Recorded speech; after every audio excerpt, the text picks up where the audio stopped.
lot of the interpretations that a lot of the websites have.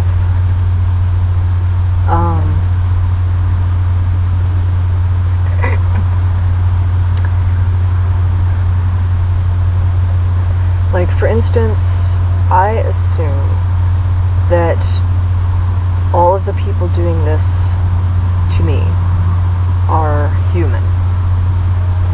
Some people believe that aliens are controlling human society and things like that. It's theoretically possible that aliens are controlling human society. But I'm not going to assume that. I'm going to assume that the things happening to me are caused by humans until somebody can actually find out where the attacks are coming from and how they're being done, and find out who's doing them. And then we'll see who it is, you know? We'll see if this is a human or an alien sending this attack. And I mean, I'm interested in shields for myself so that I can function and meditate and think the way that I need to. So that's one strategy, you know, building a shield, protecting yourself only temporarily so that you can function and do something. And that's very important to me. However, there are other things that eventually someone needs to do. And I don't like thinking about this because this requires you to use the law or use force. Somebody has to track down where the attacks are coming from and stop the attackers. And to stop them, you have to put them in jail somehow, or physically force them to stop. And I don't want to risk my life doing that if I could find out where they were coming from. I don't know. I mean, obviously I don't think they would let me get close to them if I found out where they were attacking me from.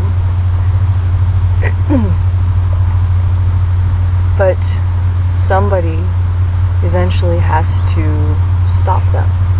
And there are some reasons why it would be difficult to track down where the attacks are coming from. One reason is because some of the signals might possibly be reflected off of an object that is no longer there. Like, I don't know how the attacks are being done, but let's imagine that there's a beam, okay? It isn't necessarily a beam. It could be a field instead of a beam. I have no idea. I don't know, okay? But let's imagine that it is a beam, okay? A beam can strike an object and bounce off of it, okay? So let's say that you reflected it off of something to attack someone, and then that object is no longer there, whatever it was.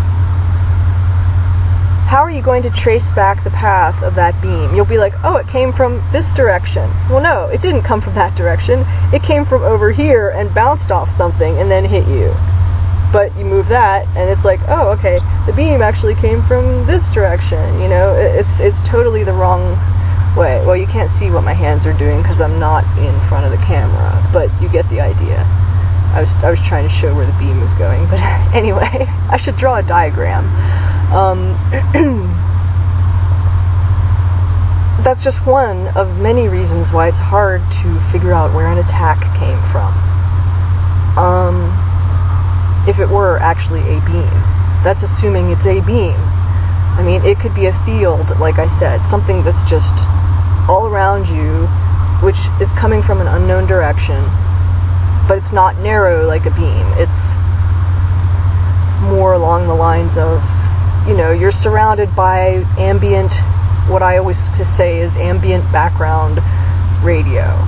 just the ordinary radio stations and cell phone towers are all around us right now, and no matter where you go, you're going to have some of that around you. Well, some of the attacks could be coming from something like that. Something that's just everywhere, maybe coming from a satellite or from something on the ground or whatever, I don't know.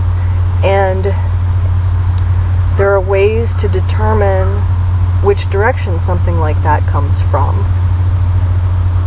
But again, it's not always easy to know exactly where it came from. So I'm on 5 minutes here. 5 minutes.